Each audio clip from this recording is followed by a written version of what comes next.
droit international commise par Israël lors de l'opération Plomb durci, mais Israël viole le droit international depuis 4 décennies, voire un peu plus. Est-ce que vous pensez que cette attaque contre Gaza peut être un tournant? Est-ce que vous voyez dans le contexte international des signes qui feraient que cette fois-ci on pourrait avancer dans l'application du droit international? Là-dessus, je dirais qu'un élément nouveau est intervenu ces 2 derniers mois, un élément dont on ne peut pas encore évaluer l'importance sur le plan mondial. C'est la révolte tunisienne dégageant M. Ben Ali, la révolte égyptienne dégageant M. Moubarak, la révolte libyenne qui essaye, avec beaucoup de difficultés, de dégager M. Kadhafi.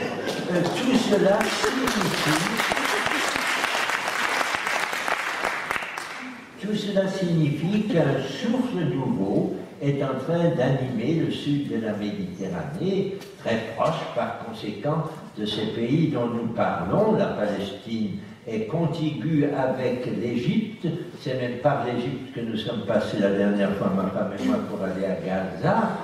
Donc, tout ceci peut être le signe de quelque chose qui va changer. De même que la violence accrue du côté du gouvernement de M. Netanyahou, avec une participation extraordinairement forte de M. Avigdor Lieberman, crée aussi un nouveau contexte dans lequel on peut penser que l'indulgence extraordinaire dont le gouvernement israélien a bénéficié depuis 45 ans, eh bien, va peut-être prendre un nouveau tour. On peut se dire aussi qu'avec de nouvelles démocraties dans le sud de la Méditerranée, on ne pourra plus dire qu'il n'y a qu'une démocratie dans la région, c'est Israël, un langage qui a été tenu par beaucoup de gens, un peu abusivement d'ailleurs. On peut penser donc que quelque chose va bouger, et je suis curieux d'entendre ce qu'en pense mon ami Michel Warszawski, car il est beaucoup plus proche de ces événements que moi. Il les vit depuis des années maintenant, et je sais que tantôt je l'ai senti déprimé, tantôt je l'ai senti confiant, tantôt je l'ai senti espérant, mais toujours courageux, et c'est de cela dont nous avons besoin. S'il y avait beaucoup de Warszawski en Israël, le problème serait réglé depuis longtemps.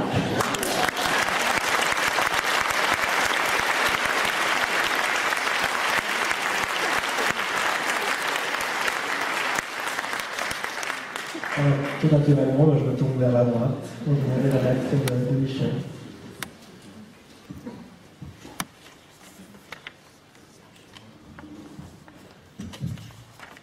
Je tiens fortement à remercier le Comité Urgence Palestine de m'avoir donné l'occasion de retrouver une fois de plus Christiane et Stéphane Hessel et d'être avec eux pendant quelques jours ici en Suisse. Je les considère un peu comme ma famille, et c'est toujours une très grande joie d'être là, et aussi un grand honneur de partager une tribune avec Stéphane Hessel. Je sais qu'il n'aime pas l'entendre, mais je l'ai dit à plusieurs occasions. Stéphane Hessel est la personne que j'aurais voulu être si on m'avait laissé choisir un jour. Parce que c'est à la fois un homme d'action et un homme de réflexion.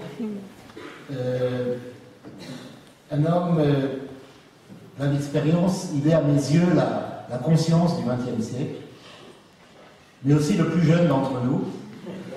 Et j'imagine que certains d'entre vous l'ont peut-être rencontré dans des situations telles que moi j'ai rencontré à la fête du CCFD, où il faisait des acrobaties sur un tonneau pour faire rire les enfants. Un homme extrêmement jeune et parallèlement plein d'expérience. Un homme aux identités multiples, et un homme qui, tout au long de sa vie, a pesé. Stéphane Hessel, c'est quelqu'un qui nous appelle à nous indigner et à nous engager, mais il ne s'est jamais contenté de s'indigner, il a été un acteur. Un acteur, en particulier pour essayer de refaire le monde, en tous les cas l'Europe, détruit par le nazisme, détruit physiquement, mais détruit en termes de valeurs, et de reconstruire un monde qui exprime effectivement ce qui a été la formule à l'époque, et je terminerai sur cette formule un peu plus tard aussi, plus jamais ça. Plus jamais ça, réguler les relations humaines, réguler les relations entre les peuples, reconnaître les droits des peuples, l'autodétermination, tout ça c'est un travail qui n'aurait pas pu être fait sans les Nations Unies, sans la Charte des Nations Unies, et sans une infinité de résolutions qui souvent sont restées sur le papier, mais je dirais, même sur le papier, c'est plus important que s'il n'y avait pas du tout. Il faut qu'il y ait des règles, il faut qu'il y ait des lois, il faut du temps pour les mettre en œuvre, il faut un combat, un deuxième combat. Une fois qu'on a gagné les droits, il faut un deuxième combat pour les mettre en œuvre, pour les réaliser. Mais tant qu'ils ne sont pas dits, tant qu'ils ne sont pas affirmés, nous sommes plus dans la jungle que dans un monde civilisé. Alors comme je dis, je pourrais parler des heures sur Stéphane et l'impact qu'il a eu sur ma vie, mais ce n'est pas la raison pour laquelle on m'a demandé de venir. Je voudrais, mais très rapidement, je dirais presque en pointillé, parler un peu de la situation chez nous en Israël, en Palestine, pour ouvrir plutôt un débat. Mais ça m'oblige de faire un détour par le Moyen-Orient. On ne peut pas aujourd'hui parler de la situation en Palestine sans faire le détour par le monde arabe, d'ailleurs beaucoup plus que le Moyen-Orient, puisque le Maghreb a joué et joue un rôle extrêmement important dans ce printemps des peuples arabes que nous vivons tous, avec enthousiasme, parfois avec étonnement, mais avec aussi un grand sentiment de fierté, je crois, pour nous tous, pas simplement pour les acteurs concernés directement. C'est la preuve, c'est la confirmation, je dirais, cinglante de l'échec de la politique de recolonisation du monde par la guerre préventive permanente, globale, permanente et préventive, menée par le tandem George W. Bush et Benjamin Netanyahu. Bush a dégagé, Benjamin Netanyahu pas encore. Et Benjamin Netanyahu, notre Premier ministre actuel, a été un des penseurs, un des stratèges. C'est pas simplement la brute qu'on connaît, c'est quelqu'un qui a réfléchi le monde post-soviétique, et a développé, avec ses amis néoconservateurs américains et israéliens, a développé une stratégie de recolonisation du monde. Ce que représente le printemps arabe, c'est l'échec, la déroute de cette stratégie. Et on peut s'en féliciter. Elle n'aurait pas pu avoir lieu, à mon avis, sans des signes annonciateurs dans la région, et en particulier dans la résistance libanaise. C'est la première fois que cette stratégie s'est cassée les dents, face non pas à une puissante armée, le ministre du Hezbollah, et un peuple qui a dit « Nous n'acceptons pas la domination israélienne, ni sur notre pays, ni même sur une partie de notre pays. » Et en 2006, mis en échec une opération militaire où pourtant les moyens ne manquaient pas. Et ensuite, et parallèlement, le peuple palestinien de Gaza et de Cisjordanie, qui refuse de se résigner, qui n'en est pas dans une politique de libération. Malheureusement, nous en sommes encore loin. Par contre, le message qui passe, et dans la société israélienne, et dans l'opinion publique internationale, et qui explique les multiples résolutions des Nations Unies et les multiples déclarations de tous les pays sur les droits des Palestiniens, c'est parce qu'il y a un peuple qui refuse de se résigner. Parfois il fait le dos rond, parfois il est plus héroïque, parfois il est dans l'offensive, parfois il est dans la résistance passive. Mais s'il y a un dénominateur commun dans ce qui caractérise la réponse palestinienne à au moins 44 ans de colonisation, d'occupation coloniale, c'est ce refus de l'accepter et de se résigner. Et ça, nous le voyons non seulement dans ce qu'on appelle les mouvements populaires, Stéphane Estelle les a mentionnés, à Biléine, à Néhémine, dans tous ces villages où, main dans la main, avec des centaines de jeunes Israéliens et des centaines et des milliers parfois d'internationaux, se battent contre le mur, mais au-delà du mur, se battent contre la colonisation et la volonté israélienne de les dominer. Ils sont dans une résistance et ils sont très conscients qu'il faudra plus que 2 ou 3 ou 4 Bilim supplémentaires, comme on disait à l'époque, 1, 2, 3 Vietnam, pour mettre fin à l'occupation israélienne. Mais il suffit d'un Bilim, et certainement des 10 et 12 qui existent actuellement, pour faire passer un message extrêmement clair dans le monde et en Israël même. Nous n'acceptons pas votre domination. Nous n'acceptons pas votre pouvoir colonial. Vous êtes forts, vous êtes plus forts que nous, mais nous avons suffisamment de force pour vous dire nous ne l'acceptons pas.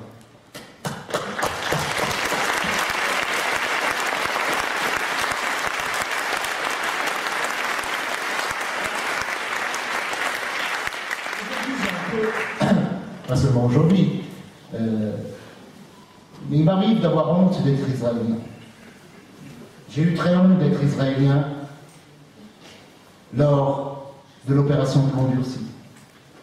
Non pas parce que le gouvernement, c'était pas ça la source de ma honte, ça c'était la source de ma rage, de mon indignation, de la volonté que j'ai partagée avec quelques milliers d'autres de protester, de crier cette rage. Lorsqu'Israël massacrait le peuple de Gaza, mais j'ai eu honte parce que nous n'étions que quelques milliers. J'ai eu honte parce que l'opinion publique israélienne ne s'indignait pas. Nous savons qu'il faut des processus longs et difficiles pour qu'il y ait une mobilisation massive pour s'opposer à la politique du gouvernement. Ça ne se fait pas comme ça. Mais Israël avait connu des moments d'indignation massifs, où Israël s'indignait, ou en tous les cas, une partie suffisamment importante d'Israël pour qu'on puisse dire il y avait un autre Israël que l'Israël de Sharon qui attaquait le Liban, ou l'Israël qui menait la répression dans les territoires occupés. Il y avait un autre Israël. Ce qui a été terrible à Gaza, lors des événements de Gaza, c'est qu'il n'y avait pas d'autre Israël, à part quelques milliers d'inconditionnels de la résistance et de l'indignation et de la... et nous avons crié doublement plus fort que d'habitude parce qu'on était moins, et donc il fallait essayer de faire le même bruit avec beaucoup moins de personnes, mais nous n'étions jamais plus que 8 000, 9 000 personnes, alors que nous avions connu en d'autres temps 400 000 personnes qui se mobilisaient contre les massacres de Sabra et Shatila en 82, 150, 200 000 personnes qui revendiquaient en 1900, entre 87 et 90, la reconnaissance de l'OLP, l'ouverture de négociations pour la création d'un État palestinien.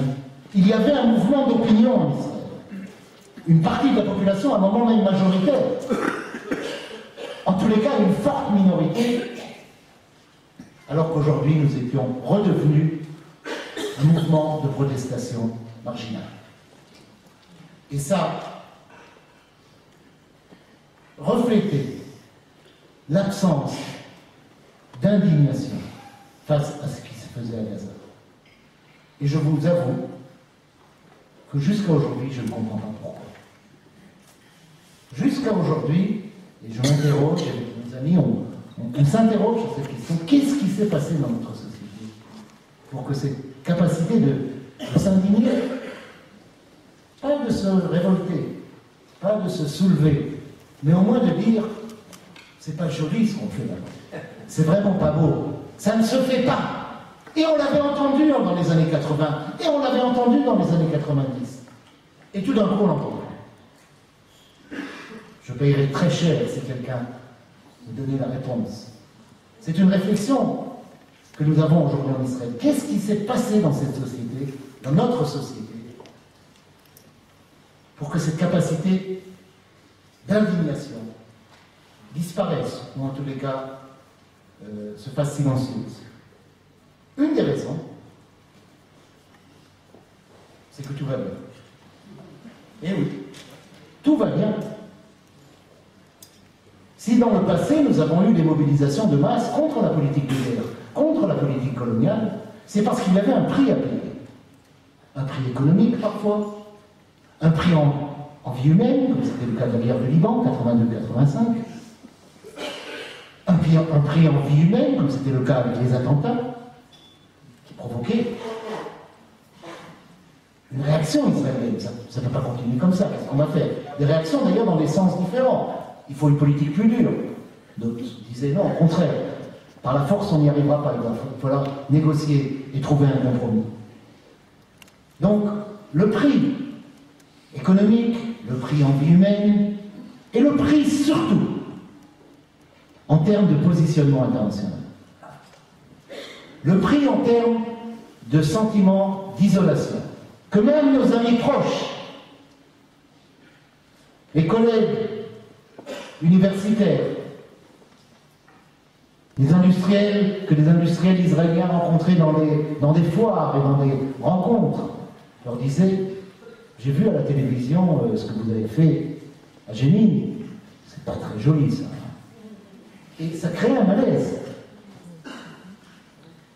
Le positionnement international est extrêmement important dans le basculement des opinions publiques. Ce n'est pas seulement le cas en Israël, mais en Israël en particulier. On aime être aimé et on ne sait pas ne pas l'être. On a besoin d'être aimé. Et lorsque, autour de nous, on nous dit: on n'a rien contre vous, on n'est pas contre Israël, mais comme ça ne peut pas continuer. Vous êtes infréquentables. Et c'est ça le sentiment que nous avons eu en 2009 avec Gaza. On était devenus infréquentables. On n'était plus présentables. Malheureusement, la majorité, l'immense majorité de mes concitoyennes et concitoyens n'avaient pas eu ce sentiment. N'a pas eu ce sentiment, et donc ne s'est pas senti concerné, même si j'imagine une forte minorité n'était pas heureuse face aux images que les télévisions, y compris la télévision israélienne, nous montraient tous les soirs. Rien n'était caché. Mais on ne paye aucun prix. On ne paye aucun prix, on nous laisse faire. Et c'est là que l'on passe de notre responsabilité à votre responsabilité. Votre responsabilité, c'est de nous faire comprendre, de nous aider à faire comprendre à nos concitoyens et concitoyennes que la politique de guerre, la politique de répression, la politique de colonisation nous met ou risque de nous mettre au banc des nations. Mais si tout va bien, et si le business n'a jamais été si bon, et si les ministres des Affaires étrangères européens viennent en Israël comme si de rien n'était, y compris c'est M. Kouchner, pendant le massacre de Gaza, sans dire un mot contre ce massacre, c'est Kouchner, mais il y a eu d'autres. Tout le monde, en fait, très peu ont été ceux qui ont dit clairement: c'est inacceptable. On a laissé faire. Même si, souvent, et Stéphane Hessel le sait, il m'arrive assez souvent de rencontrer des diplomates européens, les Français en particulier, à Jérusalem. On peut comprendre, à travers ce qu'ils nous disent, que la communauté internationale, pas simplement les opinions publiques que vous représentez, mais la communauté internationale n'est pas contente de la politique israélienne. Elle est source de déstabilisation. Elle est source de problèmes, et l'existence d'une question palestinienne non résolue est un accès dans cette région. C'est vrai que les mobilisations en Tunisie, au Caire, au Yémen, n'ont pas fait de la Palestine un emblème. On a peu parlé de la Palestine. Et pourtant, elle était omniprésente. D'ailleurs, petite remarque sur la réaction israélienne. Au début, ça ne nous concernait pas. Ce qui se passe en Égypte, ça c'est chez eux. Puis ensuite, on était vexés. Quoi? Et nous, dans toute cette histoire, on ne parle pas de nous. Des millions de personnes sur la place Tahrir au Caire, et Israël, ce n'est pas le sujet qui les préoccupe le plus. Alors on est vexés. Quoi, on ne nous calcule pas? Mais si on parle d'Israël, évidemment, alors là on n'est plus vexés, on est en colère. On démontre que tout ce mouvement populaire n'est pas un mouvement pour la démocratie, pour la liberté, mais finalement un mouvement qui est fondamentalement anti-israélien, voire antisémite.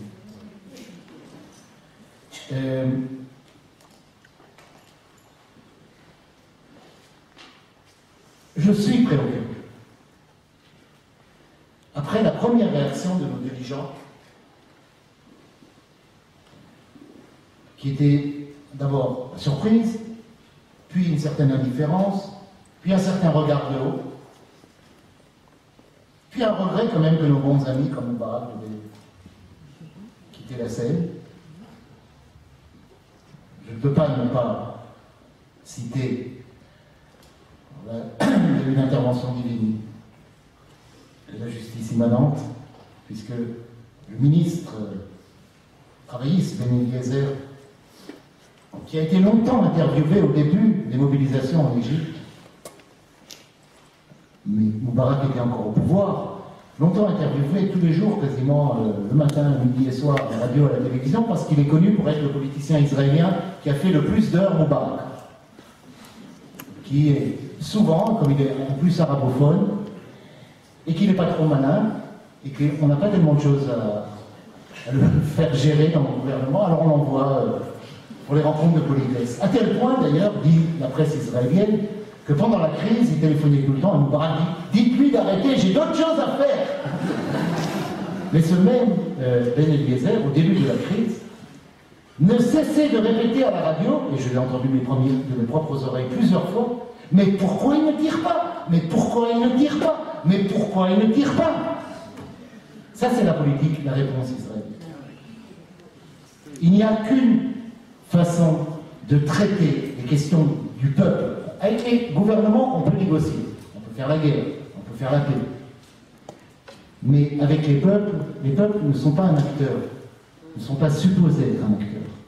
Et s'ils sont là, ils gênent. Et de même que dans les territoires occupés, la seule réponse, sauf pendant une toute petite période, qui s'est achevée par l'assassinat de Rabin, c'était quelques mois d'espoir, certains diront naïf peut-être, mais moi j'y ai cru, une ouverture, quelque chose, pas le paradis sur terre, mais quelque chose de nouveau était possible, ça a été tué dans l'œuf, tué malheureusement dans le sens propre du terme, par l'assassinat de Rabin, mais sauf ce petit moment, le cadre de réflexion israélien par rapport à la question palestinienne, c'est la force. Pas forcément sanglante, la force de la domination par les checkpoints, par le mur, la force. Et même lorsqu'on négocie, on négocie à une condition, qu'il soit clair qu'il n'y a pas un rapport égal. Mais que le rapport est inégal et qu'on donne. Souvenez-vous de cette phrase mémorable de Ehud Barak, mais reprise malheureusement par tous les médias et par une grande partie des politiciens européens, sur les offres généreuses. Qu'est-ce que c'est que cette question de générosité? Lorsque j'ai volé quelque chose et je rends 3/4, ou même 4/5, ou même 100%, je ne suis pas généreux. Je rends ce que j'ai volé. Là, on parlait d'offres généreuses.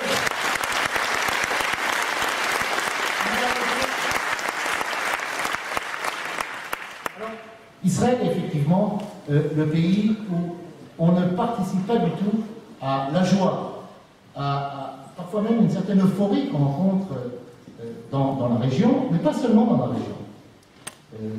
Chez les jeunes, à travers l'Europe, beaucoup de mes amis me parlent de ce printemps des peuples, n'est pas seulement le printemps des peuples arabes, c'est peut-être une des premières fois où l'Orient, dans l'histoire récente, moderne, où c'est l'Orient qui va montrer la voie à l'Occident, après que pendant tellement de décennies, l'Occident a voulu montrer la voie à l'Orient, une voie pleine d'énergie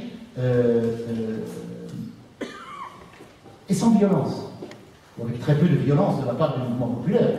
On oublie les morts, il y a eu beaucoup de morts, et pas seulement en Libye, y compris en Égypte, jusqu'au moment où la vague était trop forte pour que le gouvernement puisse faire ce que Fouad Ben Eliezer disait, mais tirez. Parfois, ça ne marche plus. La vague est trop forte.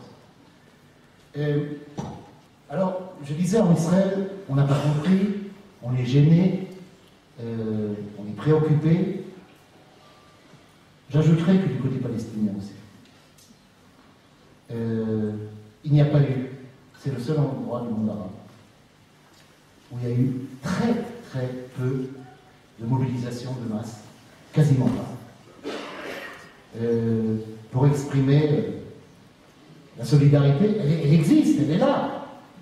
Tout le monde est content de ce qui s'est passé.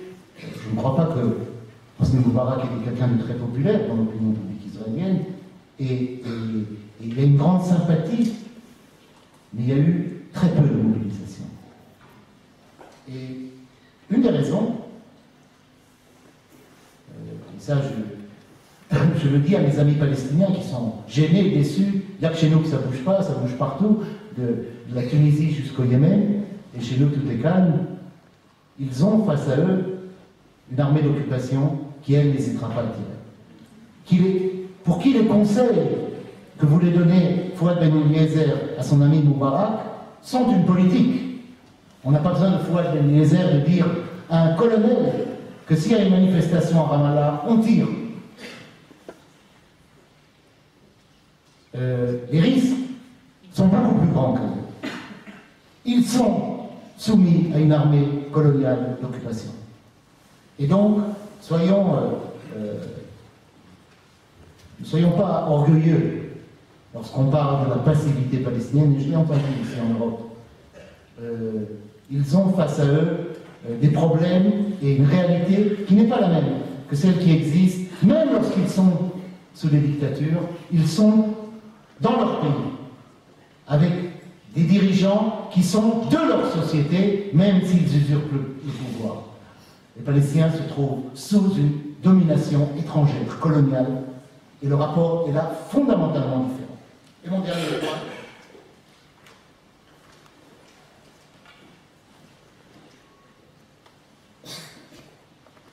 c'est sur les forces de résistance en Israël. Je l'ai dit, à Gaza, nous étions quelques milliers. À Gaza, quelques milliers, je dirais même insuffisants pour sauver l'honneur d'Israël. Il faut, je crois, un minimum, un poids minimum pour dire il y a eu une opinion publique qui s'est indignée. Nous n'avons pas eu. Être 9000 à Tel Aviv, 9000 c'est des estimations optimistes et un peu exagérées que nous avons données aux journaux, c'est pas un mouvement d'opinion. Ce sont des gens dignes, honnêtes, pour qui les droits des peuples, les droits humains sont des valeurs pour lesquelles ils sont prêts à se mobiliser en permanence. Et je dis, on était même dans l'hyperactivisme, à faire 3 manifestations par jour pour faire du bruit, mais on n'arrivait pas à exprimer l'opinion publique, on exprimait une position qui redevenait marginale, alors qu'elle était devenue une opinion publique. Et pourtant, c'est peut-être dans ma nature, mais je crois que je ne suis pas simplement quelqu'un d'optimiste, je crois que j'ai un certain regard adéquat sur ma société. Non seulement je ne crois pas qu'il y ait lieu de désespérer, mais on voit des derrière ce qui semble être un front uni, derrière la politique des gouvernements colonialistes, tous. On voit en fait la faiblesse. Il y a une faiblesse remarquable. Remarquable dans le sens qu'on la remarque. Il suffit de lire les journaux. Il suffit d'entendre derrière le discours des politiciens ce qu'il y a entre les lignes du discours des politiciens.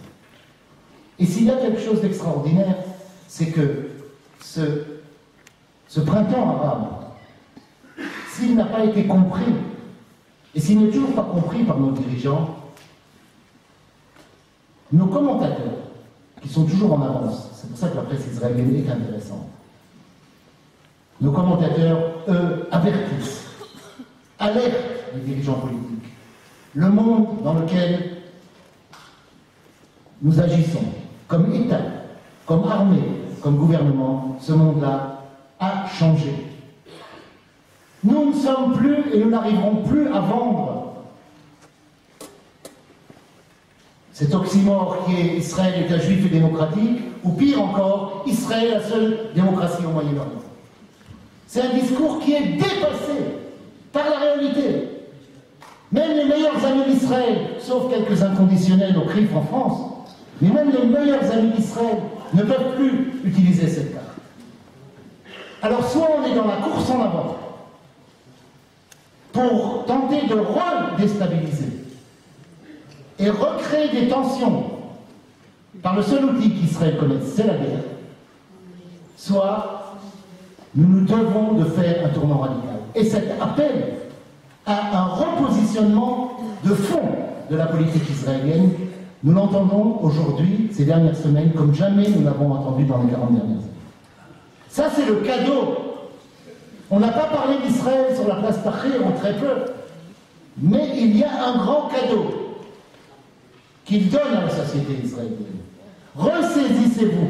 Le monde arabe change. S'il vous plaît, pour vous, changez avec nous. Sinon, vous serez complètement à contre-courant. Et même Barack Obama risque de vous laisser tomber.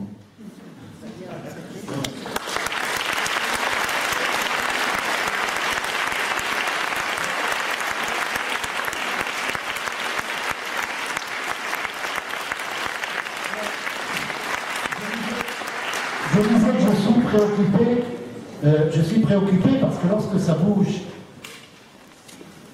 la riposte, c'est de sortir les tanks, et c'est de préparer l'armée, et c'est de créer un état de tension. Et je le dis d'autant plus que, à nouveau, on entend de la part d'experts ou de la part de politiciens que parfois l'on dit stupides, mais qui, pour certains d'entre eux, ne le font pas par hasard, rappeler le potentiel nucléaire d'Israël. Si ça bouge trop, on a l'arme fatale. On a... Ne nous poussez pas trop.